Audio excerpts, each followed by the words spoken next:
Entrevista. Falando neste momento, então, com o vereador mais votado da Câmara de Vereadores de Porto Alegre, com 22.966 votos. Gessé Sangalli, do PL, Partido Liberal, aos 37 anos, que é agente de Polícia Judicial do Tribunal Regional do Trabalho da 4ª Região. Muito bom dia.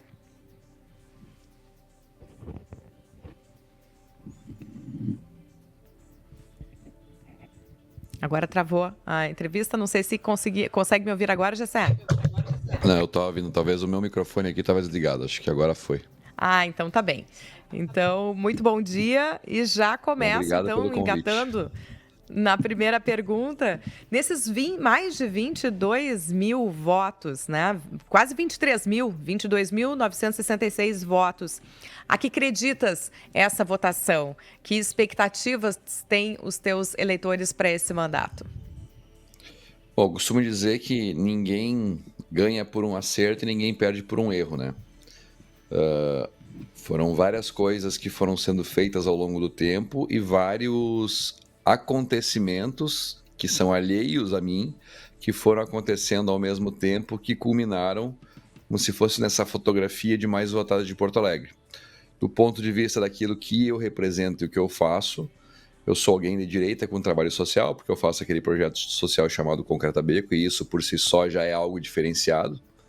Embora as pessoas atribuam o trabalho social à esquerda, eu me pergunto, qual é que é o projeto social que a esquerda faz? Eu não lembro de nenhum, mas as pessoas acreditam que a esquerda tem trabalho social, e quando alguém de direita faz trabalho social, isso por si só já é um diferencial. Além disso, eu sempre votei alinhado ao longo dos últimos 8 anos como vereador. 4 anos primeiro como vereador em Viamão e depois 4 anos como vereador em Porto Alegre, em outro partido.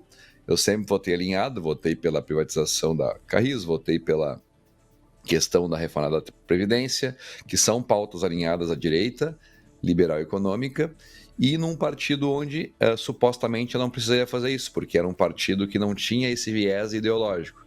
Então, por convicção pessoal e alinhamento ideológico, eu já votava alinhado com esses princípios de liberdade. Além disso, fui o vereador mais econômico da história de Porto Alegre, não utilizei um centavo da verba de gabinete, doava parte do meu salário para fazer esse projeto social, atuei de maneira muito forte durante as enchentes para ajudar as pessoas, e inclusive na campanha eleitoral não utilizei isso como plataforma, outros utilizaram, eu achei desnecessário, porque eu não fiz aquela ajuda esperando uma repercussão eleitoral, mas não tem como negar que o fato de ter ajudado impactou algumas pessoas e elas se sentiram como se fosse instigadas a dar força àquilo que elas consideraram bom no momento de dificuldade. Além disso, eu ando com uma placa nas costas, com uma rodinha pela cidade, o que faz com que todos os dias eu seja visto pela população, mesmo quando eu estou meramente me deslocando para ir para a Câmara ou voltando, as pessoas já estão me vendo, o que diminui a distância minha para com as pessoas, e sempre fui coerente do ponto de vista de posicionamentos. Eu nunca troquei de lado, eu sempre fiquei a este lado do espectro político, ao lado da direita. E, por outro lado, teve a evolução da população de entender que o espectro político da direita é um espectro ideológico tão importante e relevante quanto o da esquerda. Só que no passado só se tinha esquerda no Brasil. Nesse momento que a direita está crescendo, a população está entendendo que a direita merece também ter visibilidade. Quando eu fui para o PL, eu encontrei ao mesmo tempo um partido que estava como se fosse preparado para acolher as minhas ideias, uma população que entendia que aquelas ideias mereciam prosperar, e o meu posicionamento ideológico a longo prazo que conversava com essa população e com esse partido.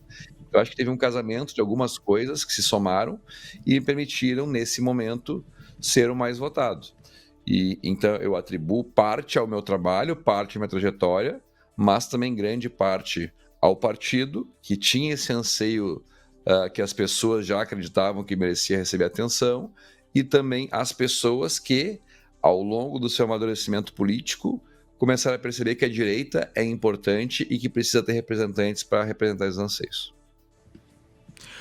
Vereador Gessé, no início da entrevista, o senhor ressaltou o seu trabalho social, que é um tema geralmente e de fato vinculado à esquerda.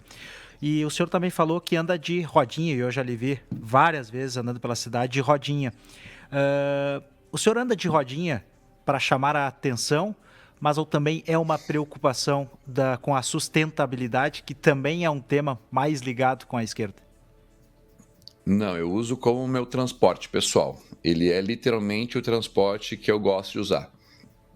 Em 2020, quando eu comprei primeiro monociclo meu para fazer o meu transporte, eu comecei a usar porque eu achei legal. Eu gostava do patinete elétrico, que era aquele que tinha de aluguel há um tempo atrás em Porto Alegre, depois ficou um tempo sem ter e agora voltou a ter. Só que eu achava o patinete para eu ter pessoalmente algo incômodo de colocar no porta-mala do carro e tirar. E daí eu sabia que eu queria uma mobilidade elétrica, mas eu não. Primeiro que eu não tinha dinheiro para comprar um carro elétrico. E essa apareceu sendo uma alternativa relativamente barata e cômoda de utilizar. Porque eu consigo deixar dentro do carro, se eu precisar. Eu posso, se eu vou em algum lugar, deixar dentro do local que eu estou visitando. Não preciso me preocupar com estacionamento, eu estaciono dentro do local onde que eu estou. Então, eu comecei a usar por comodidade e por ele, de fato, resolver os meus problemas de mobilidade. Não é, embora ele seja sustentável, e é muito mais sustentável do que qualquer outro veículo, inclusive mais sustentável do que veículos elétricos, porque embora ele seja tão elétrico quanto um carro elétrico, o monociclo elétrico ele tem o que eles chamam de razão, peso, potência de consumo, né? O consumo de eletricidade para o transporte que ele faz é muito mais baixo. Por quê? Porque, embora os carros elétricos eles sejam, entre aspas, mais sustentáveis, porque utilizam, eventualmente, um combustível mais limpo, para transportar 100 quilos de pessoa, tu precisa transportar 1.200 quilos de veículo. Então, na verdade, são 1.200 quilos se deslocando, ocupando espaço para poder fazer aquele deslocamento. Aqui no meu monociclo ele pesa 30 quilos, então para transportar os mesmos 100 quilos de GC, são 122 quilos em deslocamento. Então é óbvio que o consumo energético disso é muito menor. Mas eu não comprei pela sustentabilidade. Embora ele tenha um apelo de sustentabilidade, eu acho que o que vai vencer essa batalha, entre aspas, pela sustentabilidade, não é o apelo da sustentabilidade, mas sim o conforto e a comodidade que aquilo te gera. E se tu for parar para pensar, é um transporte muito barato. Hoje, um veículo daquele ali custa de 5 mil a 50 mil reais. Óbvio que o que muda no preço é a autonomia, a velocidade, a potência, mas tu está bem servido com um veículo de 10, 12, 15 mil reais. E, é muito caro? Sim, é muito caro. Mas o preço que se gasta para recarregar aquilo é ridículo. É tipo assim, 30 centavos para recarregar ele completamente. E com 30, 40 centavos eu faço 50, 60 quilômetros. Então, no longo prazo ele se paga. Perfeito. Dentro ainda desse assunto, sustentabilidade, meio ambiente, a gente viu toda a catástrofe em função da enchente em Porto Alegre. O senhor tem projetos ou ideias para a capital, para colocar em prática, e o que pode ser feito para evitarmos uma nova catástrofe? Bom, para evitar a nova catástrofe, são duas outras questões, né? Na verdade, não tem como evitar o clima, mas dá para fazer mitigações para impedir que os efeitos do clima impactem tanto as pessoas. Primeira coisa é a dragagem do Guaíba, né? Que é uma responsabilidade do governo estadual, que está atrasado, e a Prefeitura de Porto Alegre faz a sua parte, faz a limpeza dos arroios que chegam no Guaíba. Um exemplo é o dilúvio, que com essa chuva toda não transbordou porque justamente estava dragado. Então essa política de dragagem tem que ser uma política permanente dos governos. Porto Alegre, todas as cidades na verdade, ela tem a responsabilidade de fazer a limpeza dos arroios internos, e aqueles córregos e aqueles rios e lagos que acabam como se fosse banhando várias cidades, ela acaba tendo a responsabilidade do governo estadual, justamente porque ele é transfronteiriço, ele tem mais de uma cidade que está sendo impactada.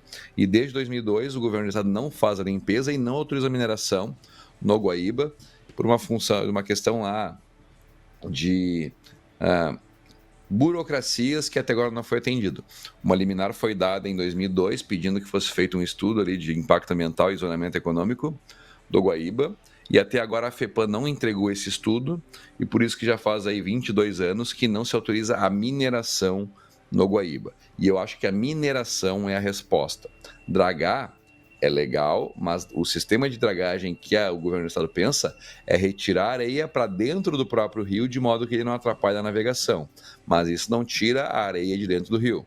O que nós precisamos é retirar, e uma forma sustentável economicamente de retirar essa areia de dentro do rio é permitir que as areeiras extraiam e façam a venda isso no mercado, porque, obviamente, vai ter areias de diferentes qualidades, cada uma vai ter um preço, vai ter algum certo de rejeito, óbvio, mas daí dentro da concessão se estuda ali e permite fazer com que se retire essa areia. Se ao longo dos últimos 22 anos nós tivéssemos retirado essa areia do Guaíba, com certeza teria sido menos problema.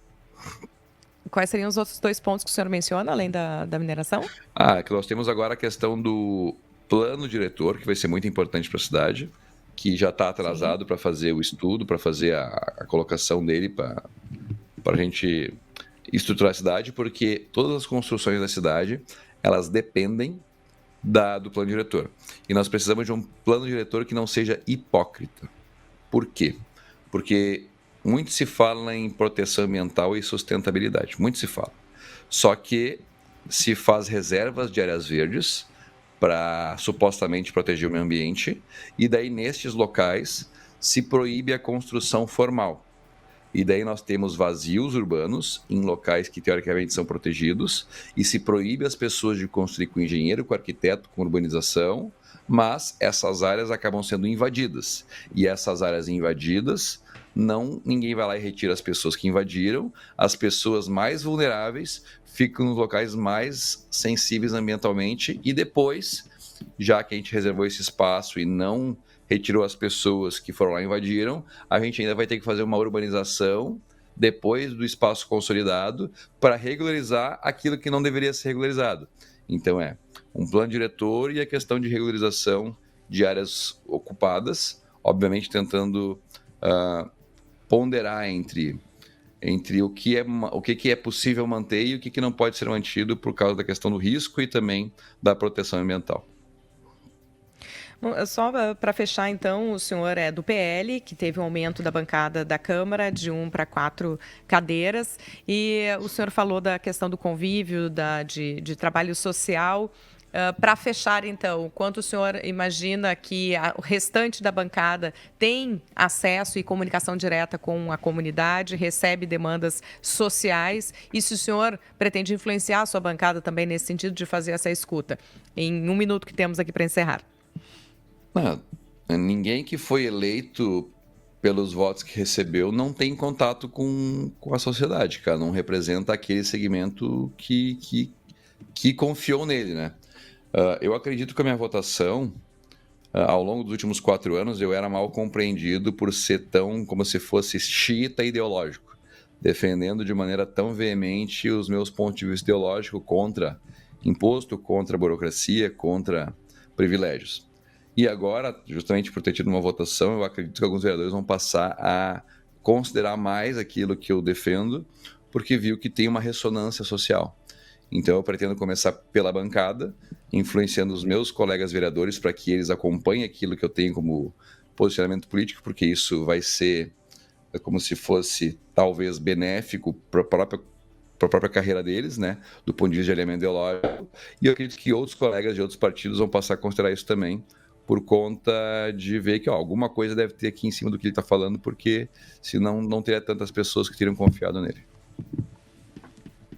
Tá certo, muito obrigada. Jessé Sangalli, do PL, o vereador mais votado de Porto Alegre, com 22.966 votos. Um bom dia e bom mandato. Obrigado, tamo junto.